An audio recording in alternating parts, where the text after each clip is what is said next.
Some girls once went to swim in the river Merio. They left one of them, who was one-eyed, to watch the sun and warn them if it was getting late.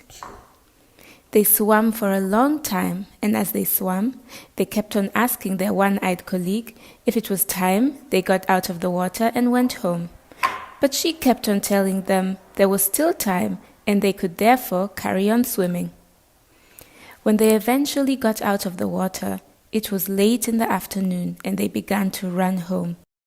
However, one of them could not run as fast as the others, and as a result, she was caught by a hyena, which kept her in a large basket with a narrow neck. She was frightened and began to cry, singing, "Liende, Liende, the daughter of my mother, what shall I do? Liende, Liende, the daughter of my mother, what shall I do? Why has this thing chosen me?"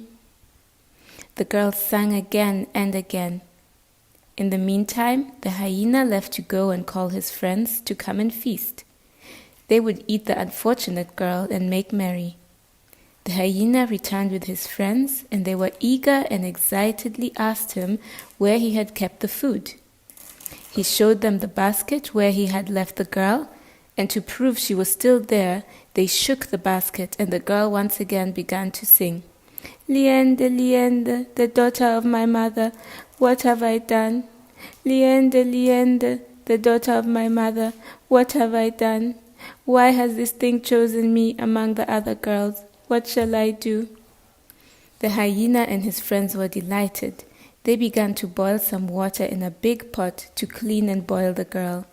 But what had happened was that while the hyena was away, the girl's sister Liende had filled the basket with stones and had brought a bird called Hundwe, which could sing and talk exactly like human beings, and had put it on the stones in the basket.